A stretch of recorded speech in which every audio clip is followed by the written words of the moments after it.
Hi everyone, my name is Apuraj Garakapati. Welcome to my YouTube channel Amazing Abhay.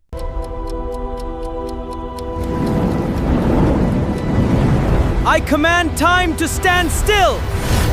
Master the timeline. Suddenly, a guard shouted for the gates to be opened. The Mclean knights had returned. The townspeople immediately gathered, murmuring in disbelief.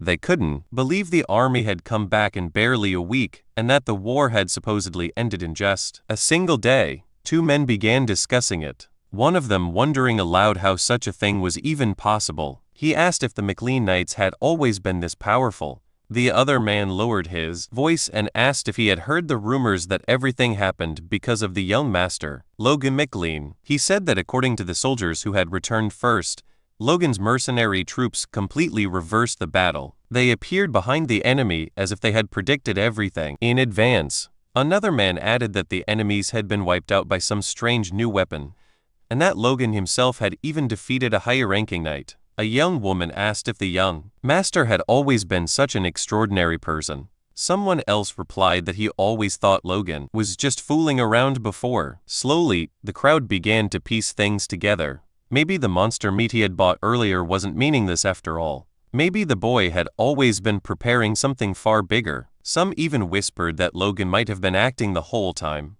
That thought sent chills through them. They began praising him, saying geniuses truly lived on a different level, especially now that he had awakened as a Force user. Logan heard every word and felt painfully embarrassed listening to people talk about him like that. Ronan asked how it felt to receive so much admiration. Logan replied awkwardly that it only made him blush and told his brother not to exaggerate. But Ronan insisted it wasn't exaggeration at all. Everything they said was true and told him he should at least smile for the people who were so happy to see him alive. After thinking for a moment, Logan decided to try. He forced out what he thought was a heroic smile. In reality, it looked more like someone desperately holding in a bowel movement while sprinting toward the castle. Honestly, he resembled either a rich lunatic like Rich Magi or Medusa herself.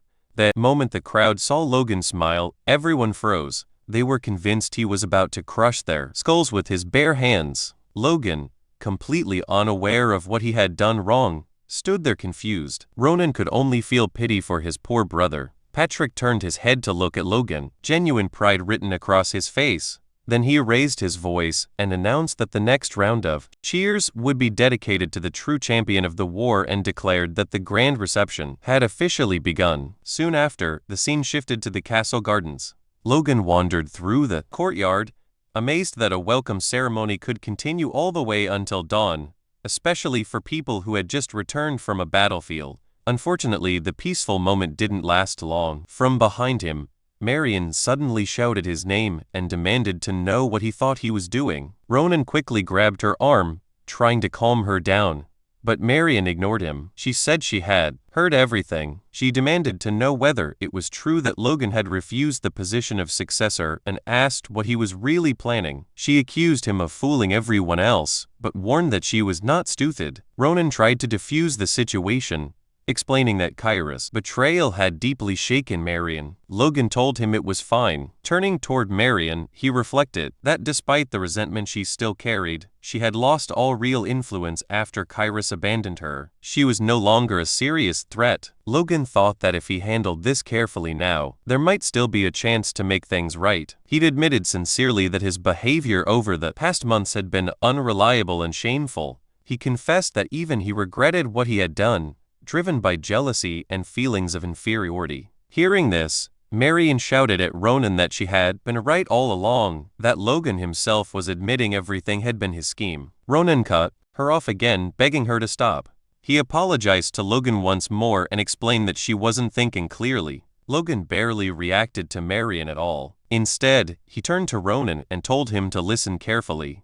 The person who truly deserved an apology wasn't Marion, it was Ronan. Ronan was startled and asked what he meant. Logan explained that ever since returning, he had been apologizing without really saying what for. The regrets and cowardice he had carried for years weren't easy to face. Ronan demanded to know what exactly he was talking about. Logan finally confessed the truth. He said that for years, he had secretly despised Ronan.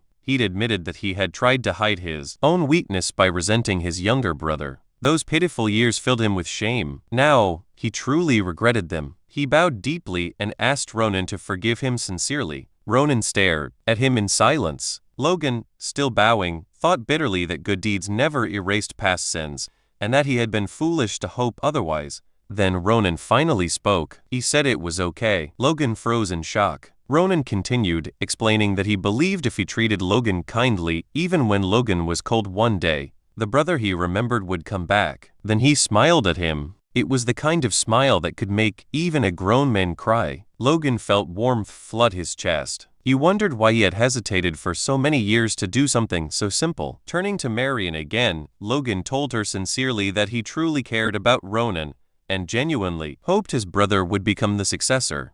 He admitted that asking for her trust right away was unreasonable, so instead, he asked her to watch him closely. From now on, everything he did would be for the sake of the family. As Marion walked away, Logan thought quietly that for now this apology would have to be enough. The very next day, deep inside a forest, Logan and Hammer were walking, side by side. Hammer grumbled, asking where in the world they were headed right after returning from war. Logan calmly replied that he had rested enough already, and that it was time to start working again. Hammer muttered under his breath that he was only nervous because of the task ahead, thinking about how he would finally enjoy the rewards this time.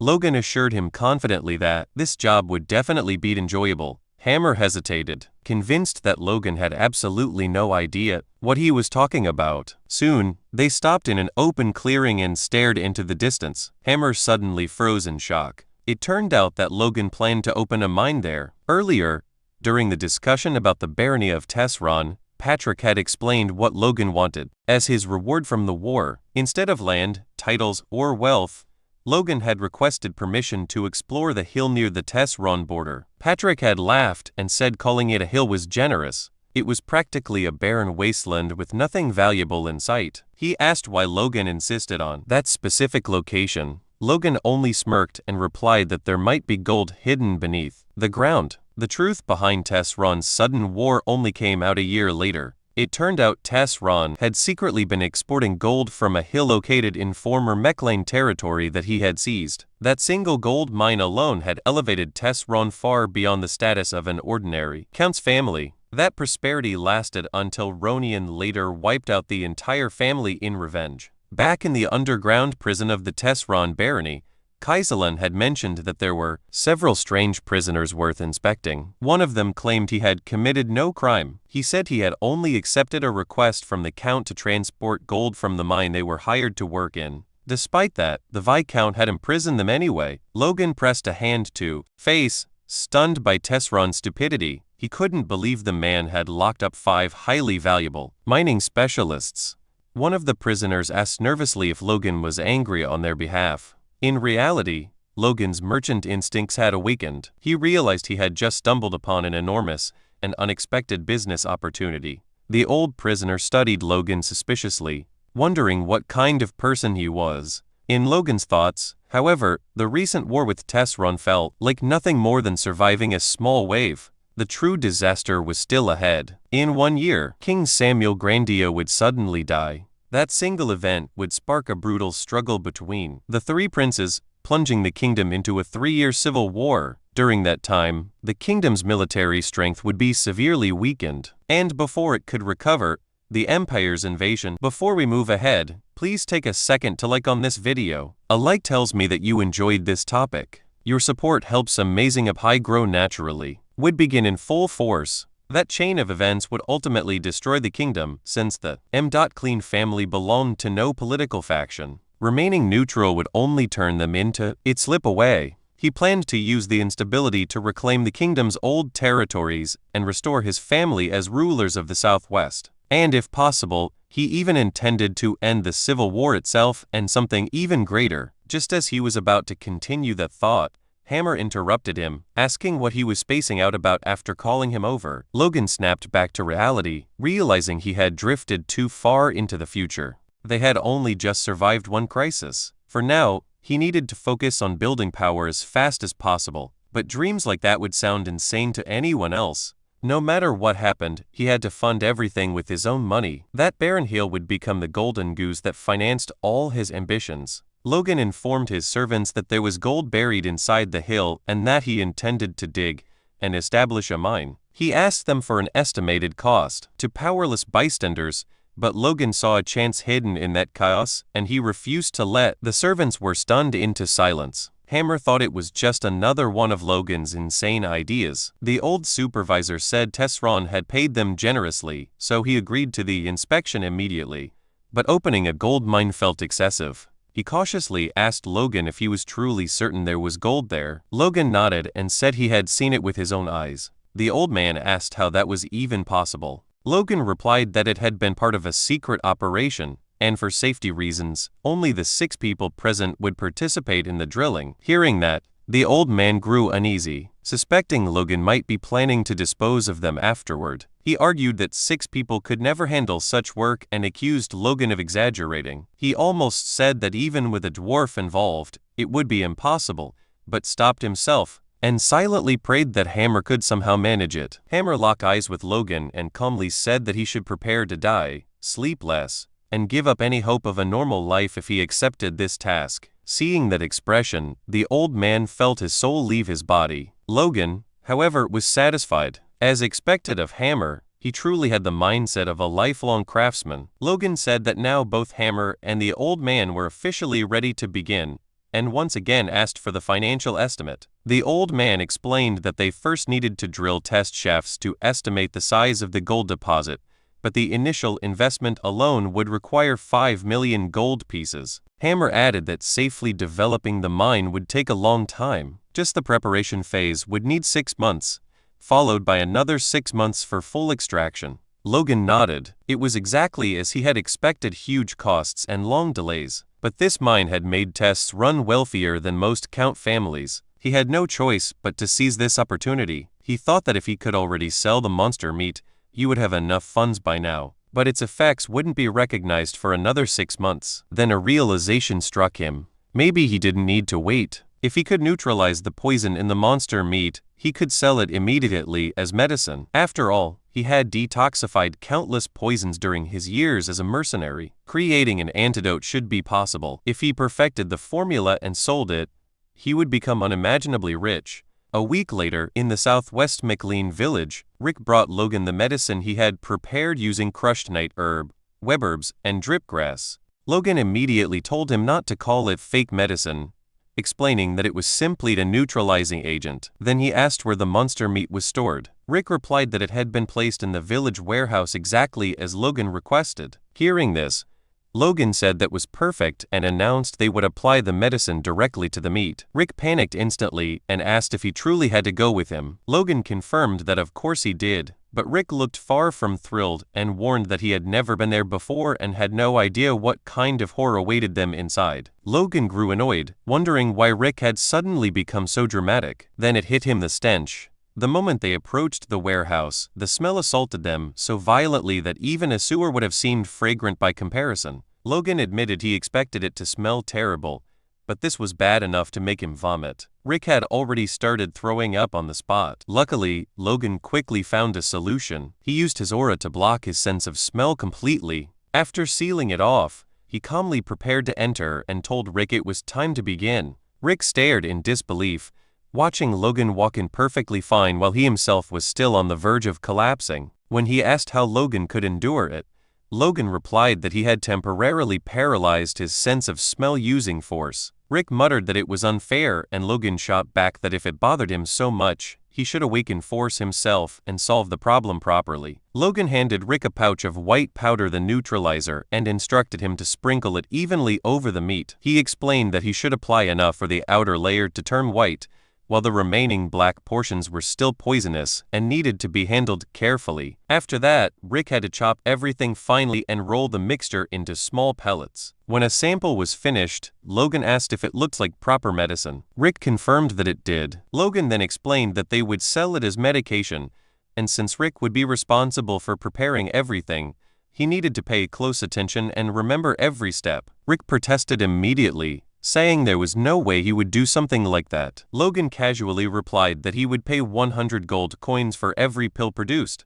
Rick changed his mind instantly. Logan, however, felt irritated, thinking he could have forced him to do it for free. Next, Logan said they needed to test the effectiveness of the product. Rick asked what kind of medicine it was supposed to be. Logan replied that it was good for men, but Rick still didn't understand. Logan sighed and told him he would only explain once, so he had better listen carefully. He described 2 rabbits, a male and a female. The male rabbit was weak and depressed, because he couldn't properly move his little foot inside the pot. The female rabbit then gave him a special tea to cheer him up. After drinking it, the male rabbit turned into a super rabbit, his little foot becoming 4 times bigger than before, allowing him to stir the pot far more effectively. After finishing the story, Logan asked Rick if he understood. Rick nodded immediately, saying he got it, and that he already had the perfect test subject in mind. Logan became curious and asked who it would be. Rick replied without hesitation that it was Mr. Dwayne. Soon after, Dwayne knocked on Logan's office door and heard a calm "come in." He apologized for disturbing him and said he had heard Logan wanted to see him, but after stepping inside, Dwayne couldn't find Logan anywhere. Suddenly, Logan appeared behind him like a vampire emerging from the shadows and scared him half to death. Dwayne leaped back like a professional basketball player, clutching his chest and nearly collapsing from shock. He scolded Logan for sneaking up on people like that. Logan casually approached him and said he simply wanted to massage his shoulders. Since he had been working so hard managing things after the war, Dwayne insisted he was fine and said Lord McLean was the one truly suffering. Logan mentioned that his father had even fainted from exhaustion, but Dwayne snapped back that it only happened because Logan scared him earlier. Logan told him he understood how hard things had been. They had spent every last coin on the war. The servants and knights didn't even know it, yet they kept pestering him for money, driving the administration insane. He said he must have misunderstood Logan all this time and never expected him to care so much about the administrators. But he didn't finish the sentence. Logan cut him off abruptly and asked if that stress was the reason for his problems in bed. Dwayne froze. He turned pale as stone and lunged toward the door, trying to escape. Logan calmly told him to at least hear him out and place the medicine in his hand. Before we move ahead, please take a second to share on this video. Sharing helps this video reach friends who may also enjoy anime, gaming, travel, cricket, chess, career basics, or personal stories. Your support helps Amazing Abhai grow naturally. He explained that it was a patented product from Philip Kale's merchantry, with guaranteed results after just 1 pill. Silently admitting to himself that he had never actually tested it personally, Dwayne hesitated, stared at the pill, then reluctantly swallowed it. Sometime later, Dwayne was seen sprinting through the castle corridors at full speed, shouting Logan and Rick's names. The two turned around as Rick heard the frantic voice, while Logan already knew exactly what was happening. Dwayne had come back for more. Rick tried to scold him for running in the halls, but Dwayne ignored everything and immediately asked Logan how much he wanted for the pills. The poor man looked ready to kill for them. Seeing this, Logan flashed a predatory smile and declared the medicine a complete success. Rick grumbled angrily about being ignored again, while Logan told Dwayne to hold out his hand. Panting heavily, sweating, and barely able to stand, Dwayne dropped to his knees in front of Logan. It looked less like a transaction and more like a marriage proposal. Logan stood there as if about to accept, while Rick stared in total disbelief. Logan handed Dwayne a wooden box filled with pills. Dwayne received it as though it were a sacred treasure. It turned out that after the first successful test, men began bowing before him, and the experiments continued several more times afterward. Sometime later in an office, Logan was talking to Hankley, casually mentioning that he had heard rumors about Hankley and his wife fighting every single night. Hankley immediately denied it, demanding to know who would dare spread such nonsense. But before he could say anything else, Logan told him to shut up and shoved a pill straight into his mouth. Hankley had just become Logan's second test subject. He swallowed it, and the effects kicked in almost instantly. He turned toward the door as if to say something, but Logan cut him off again, telling him to go see his wife right now, and that he would deal with everything with his father. Hearing that, Hankley broke into a grateful smile, thanked him, and bolted out of the room like a force of nature, clearly heading toward what could only be described as a legendary night. Later, Patrick was shown sitting in his office. He had become the third experimental subject, and judging by his expression, he was also more than satisfied with the results. Looking in the direction of his father's room, Logan thought to himself that he almost felt bad for Ronan. At this rate, his brother might be getting another little sibling soon, meaning he wouldn't be the youngest anymore. Watching all this chaos unfold, Rick finally snapped and angrily asked Logan why he never let him test the pill, too. After all, he was the one who had worked the hardest on everything. Logan stared at him blankly, glanced down at Rick's lower half, turned his back, and started walking away. Rick shouted after him, asking what the hell that weird look was supposed to mean. Logan stopped without turning around, and replied that Rick wouldn't even get the chance to use the pill anyway, so giving it to him would just be a waste. He even told him not to follow because he sank. At this point, it was painfully obvious Logan was enjoying torturing the poor guy. Later on, Logan was seen speaking with Philip through a magic orb. Philip admitted that if the medicine really worked as well as Logan claimed, the demand would be massive. He asked how much Logan planned to charge for it. Logan replied that it would be 100 gold per pill and 10,000 gold for a box of 10. Philip hesitated at the price and asked if Logan seriously thought the nobles in the capital were idiots, warning that he could get into serious trouble charging that much. Logan confidently replied that they weren't fools at all. In his past life, the medicine had been such a huge success that its price had skyrocketed. He'd insisted that if Philip only released a limited quantity at first, the product would sell for even higher prices. Philip listened carefully, admitted it made sense, and paid for another 10 minutes of communication time. Logan continued, saying that the medicine would explode in popularity if a famous person tried it and gave a testimonial. Someone well-known who actually needed that kind of medicine. Philip was speechless, and argued that no noble would ever publicly admit that his impotence had been cured by a pill. Logan replied that they didn't need anyone to officially announce anything. So many people were constantly watching the nobles that even a quiet rumor would spread like wildfire, and everyone would come running like bees to honey. Hearing that, Philip suddenly got an idea and suggested that Logan should go to the capital's party. Logan exploded and asked if Philip had lost his mind. Only parties he had ever attended were drunken mercenary celebrations after wars, and his family didn't even have money for proper noble parties.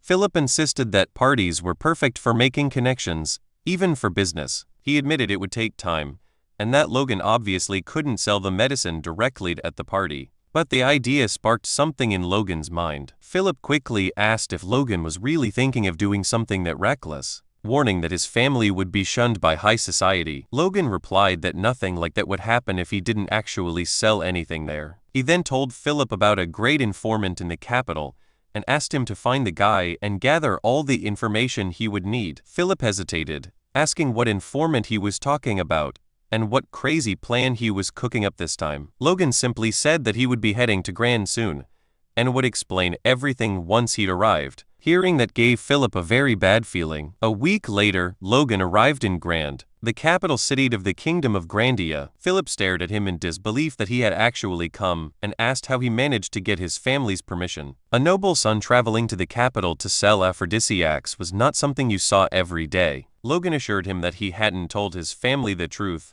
Although bringing 3,000 boxes without a single servant was proving to be a real problem, he thought to himself that his father had let him go much more easily than expected, probably because of everything he had accomplished during the war. Philip remarked that, now that he thought about it, Logan hadn't had a servant the first time they met either. He asked if it was really okay for a noble to walk around like that. Logan replied that servants only slowed you down, not to mention they already had their own jobs to handle. He thought about Rick and the massive task he had entrusted to him. He continued thinking that even though he treated Rick harshly, sometimes in both his past and current life, Rick had always done everything for him, and he was genuinely grateful. A mental image of Rick appeared in his thoughts, specifically the moment Rick stole a bunch of pills from him. Annoyed, Logan had warned him that if he shook him and any pills fell out, Rick would get punched once for each pill. That was what he called tough love. Then Logan suddenly announced that he had made up his mind after getting a brilliant idea. To celebrate all his hard work, he declared that he would name the medicine Emporic. The best way to honor a man's legacy after all was to name an impotence pill after him. Philip didn't even question it. At this point, he had no doubts left. Logan was absolutely the lunatic. Inside the dorm room, Philip told Logan that he must be exhausted from the long journey and suggested that it would be great if he could recover at a bar. Logan immediately replied that Philip should watch his mouth when talking about someone who couldn't get it up in a place with so many people listening. Philip agreed, saying the environment here was much better for discussing sensitive matters like that. He then mentioned that he had already met with the informant and asked if Logan was really sure about paying 900 gold per document. Logan admitted the guy was ridiculously expensive, but also extremely competent. He explained that as long as the request was precise, they would get flawless information. Philip reassured him that he had followed the instructions exactly. The first document listed nobles who had been married in the last 10 years, but still had no children. The second contained names of nobles with no lovers or secondary wives, and the third listed nobles who frequently sought out food meant to boost energy. Hearing this, Logan said everything Philip mentioned was perfect and that they were good to go. He praised him for doing an excellent job, not only on this task, but on everything he had asked Philip to handle in the capital. Philip replied that it wasn't that hard, and added that the real crisis had been the day he heard about the war. He told Logan he couldn't even imagine how worried he had been. When he heard that the war had ended that same night, Logan, who had been staring at a piece of paper, felt glad knowing Philip actually cared about his clients. Before we move ahead, please take a second to like on this video. A like tells me that you enjoyed this topic. Your support helps Amazing Up grow naturally. That feeling didn't last long, though, because Philip soon complained that just thinking about the mountain of monster meat he would have to deal with made him lose his appetite. After all, who in their right mind would buy that garbage? Logan immediately threw a piece of paper straight at Philip's face, telling him to shut up and read it. As the paper smacked into him, Philip wondered why it hurt so much. He started reading, while Logan asked him which name on the list he thought would make a good first client. A tear rolled down Philip's right eye as he suddenly noticed something. Seeing that reaction, Logan watched him closely, waiting for him to speak. Philip pointed at a name on the sheet and asked Logan what he thought about that particular person. Logan glanced at the name, and his expression instantly changed to pure shock. He recognized it. Later on, inside a grand ballroom lit by a massive chandelier, people were sipping champagne. A very large man stood out among the crowd, wearing a red jacket and black dress pants, while chatting with a group of beautiful women. That man was Count Davis, and his name was suddenly shouted by Logan to get his attention. The Count turned around in disbelief, his face twisting into an expression of disgust mixed with fear. Logan walked up and introduced himself, stating his name, Logan McLean, and his title as the eldest son of House McLean. Count Davis forced himself to stay composed, and barely held back a laugh as he greeted his new guest and welcomed him to the party. He looked Logan up and down, found his clothes tacky, and wondered what kind of farm he had crawled out of, assuming that must be the fashion in the Southwest. Logan thought about how he was wearing the clothes Philip had recommended, and just as expected, nobody liked them. He concluded that meant they were actually a perfect choice. He wasn't here to make useless friends at a meaningless party. His only target was Count Davis. Davis, the fallen one. Despite being an important figure in the Grandia Kingdom's treasury, and having married at 20, he still had no children to this day. Logan had been shocked when Philip pointed him out on the list, because in his past life, Davis had become quite famous, not for a good reason, but for being the Count who killed himself because of his wife. A memory flashed of an old argument where Count Davis's wife screamed at him during a party, calling him an impotent bastard in front of everyone. That single humiliation had driven him to take his own life. Logan thought about how reputation and public perception were everything, and that Davis fit all three conditions he had given the informant. He was the perfect first client for Emporic. Logan addressed the Count, saying he had come to the capital on a business trip and had heard about his prestige, so he wanted to greet him personally. The Count asked what kind of business Logan could possibly be running in a city that already had everything. He added that since Logan was from the outskirts, he must be carrying some fascinating rural product that didn't exist in the capital. Logan replied that he was certain the product he was selling wasn't available there, which was exactly why he had come. He said it was a specialized medicine for men. Leaning close to Davis's ear, he quietly revealed the word stimulant. Hearing that, the Count froze, bit his lip for a moment, and then suddenly shouted for everyone to hear how a nobleman's son could dare to sell stimulants. Two nearby girls watched the scene, cringing from embarrassment. The Count thought that some country bumpkin like Logan had a lot of nerve acting important in the capital,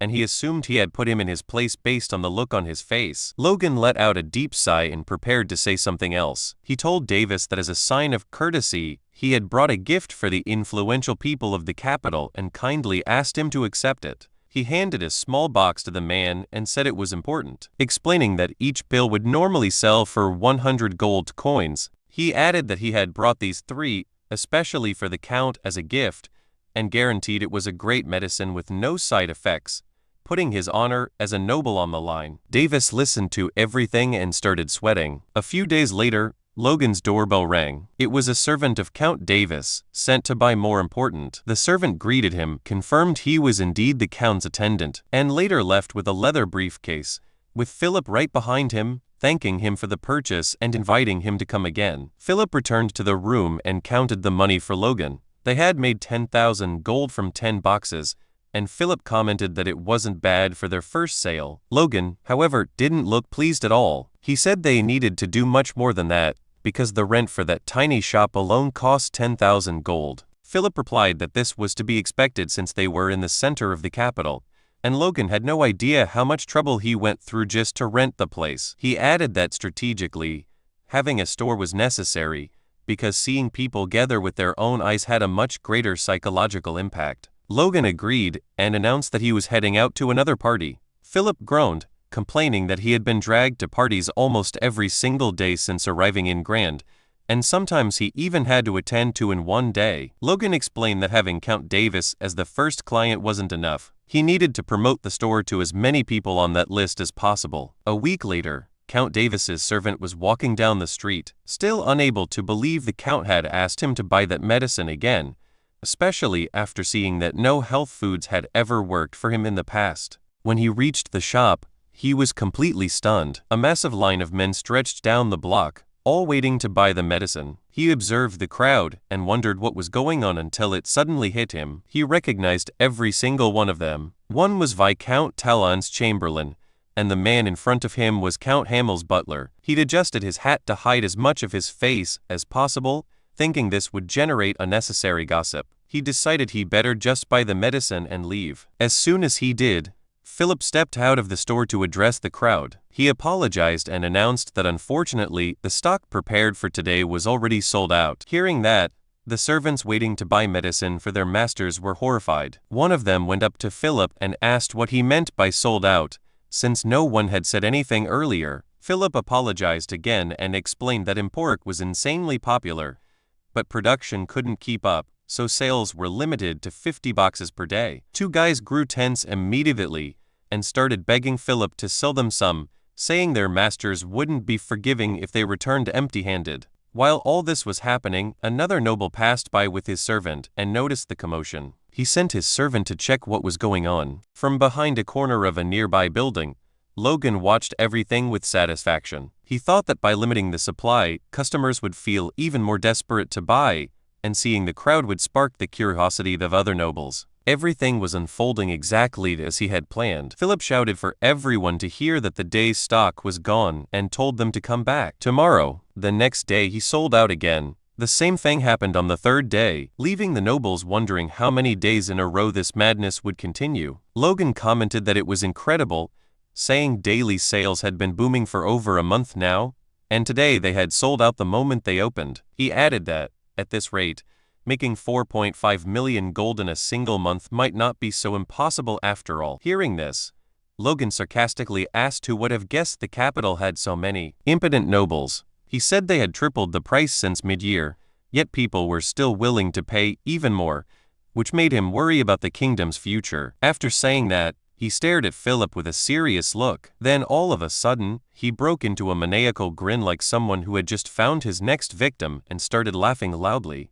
His voice echoed out of the shop, making people on the street turn their heads. In the end, he was just ridiculously happy. He grabbed Philip by the neck and started messing up his hair, calling him an admirable brat and praising him for doing a great job. Philip, meanwhile, was turning purple from lack of air. He bowed deeply and thanked Logan for all his effort. Logan looked down at him and said it was good that Philip recognized his own work. And starting next week, he would receive 1% of the total sales as his personal cut. Philip suddenly started shouting that he would do his best, and even tried to kiss Logan. All of this happened while a mysterious figure watched from the street, his wrinkled face hidden beneath the hood and his beard glowing blonde in the light. If you enjoyed this video, please hit the like button and subscribe to Amazing Apai. Subscribing makes sure you do not miss the next video, and it gives me motivation to keep improving the quality of every upload. Thank you for being here, and I will see you in the next one.